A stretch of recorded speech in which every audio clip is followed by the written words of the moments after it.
আপনাদের সকলকে নমস্কার। একটা ছোট্ট বিষয় শুধু আলোচনা করার জন্য আজকে আমাদের বক্তব্য। নরেন্দ্র মোদী এবং মমতা ব্যানার্জি নিজের দলের মধ্যে কার আবেদন বা গ্রহণযোগ্যতা বেশি। দেখুন, যদি সাধারণ মানুষের মধ্যে, ভোটারদের মধ্যে, জনতার মধ্যে কার গ্রহণযোগ্যতা বেশি তা নিয়ে আলোচনা হয়, তাহলে নরেন্দ্র মোদী মমতা ব্যানার্জির চাইতে অনেক অনেক এগিয়ে আছেন, সেটা টিএমসির লোকরাও মানবেন। যদি পশ্চিম বাংলাতেই সমীক্ষা হয় নরেন্দ্র মোদী না মমতা ব্যানার্জি, কাকে মানুষ বেশি পছন্দ করেন, সাধারণ মানুষ মমতা ব্যানার্জির চাইতে নরেন্দ্র মোদীকে অনেক অনেক বেশি তাদের প্রথম পছন্দের তালিকায় রাখবেন, এটা নিশ্চিত, এই বিষয়ে কোনো সন্দেহ নেই। আমি সে আলোচনায় যাচ্ছি না বন্ধুগণ। আলোচনার বিষয় হচ্ছে নিজের দলের মধ্যে, এই বাংলার মাটিতে, গোটা দেশ বলছি না, দেশ বললে তো মমতা ব্যানার্জির অন্য জায়গায় পাত্তাই পাওয়া যাবে না, শুধু বাংলার মধ্যে পশ্চিমবঙ্গে কার আবেদন বেশি নিজের পার্টির নেতা কর্মীর মধ্যে? বিজেপির নেতা কর্মীদের মধ্যে নরেন্দ্র মোদীর আবেদন, না টিএমসির নেতা কর্মীদের মধ্যে মমতা ব্যানার্জির আবেদন? দেখুন, দুই দলের মধ্যেই কিন্তু বিক্ষুব্ধ বা আনঅফিসিয়াল গোষ্ঠী আছে। তাদের কাছে হয়তো জেলা নেতৃত্ব পছন্দের না, লোকসভার প্রার্থী পছন্দের না, লোকসভার কমিটি পছন্দের না, তাদের স্থানীয় নেতারা পছন্দের না, এইরকম বহু বিষয় আছে।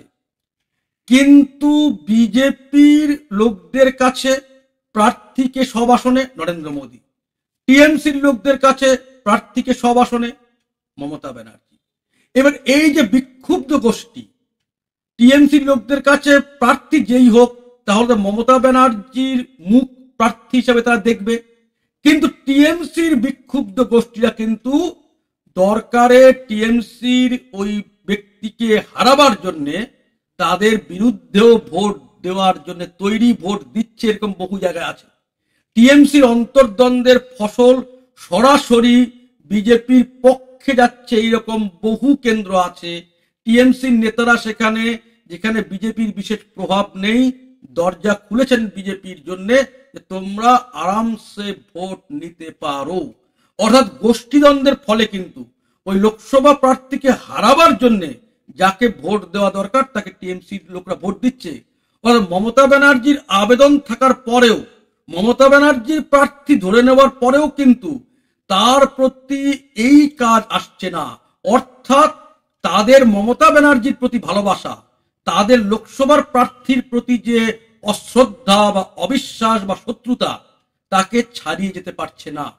অপরদিকে বিজেপির বিক্ষুব্ধ কর্মীরা কিন্তু নরেন্দ্র মোদীর প্রতিনিধি হিসাবে তাদের প্রার্থীকে যখন দেখছেন, তার সঙ্গে যতই বিরোধ থাক, তাকে অপছন্দ করুক, ভোট কিন্তু বিজেপির বাক্সে দিচ্ছে। অধিকাংশ বিজেপি কর্মী ভোট দিচ্ছে কিন্তু প্রার্থী পছন্দ না করা সত্ত্বেও নরেন্দ্র মোদীকে ভোট দিচ্ছি বলে কিন্তু ভোট বিজেপিকে দিচ্ছে। খুব খুব কম বিজেপি কর্মী আছে যারা হয়তো ভোট কেন্দ্রে যাচ্ছেন না বা নোটায় ভোট দিচ্ছেন। কিন্তু বিজেপিকে হারাবার জন্য টিএমসিকে ভোট দেওয়া, এইরকম বিজেপি কর্মীর সংখ্যা, কট্টর সমর্থকের সংখ্যা প্রায় পাবেন না বললেই চলে।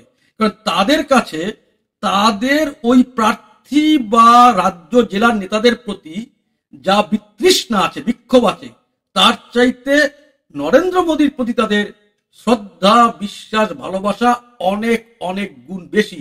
তাই বিজেপির বিক্ষুব্ধ কর্মী কিন্তু টিএমসিকে ভোট দেবে না, দিচ্ছে না। কিন্তু এই কথা টিএমসির ক্ষেত্রে খাটবে না।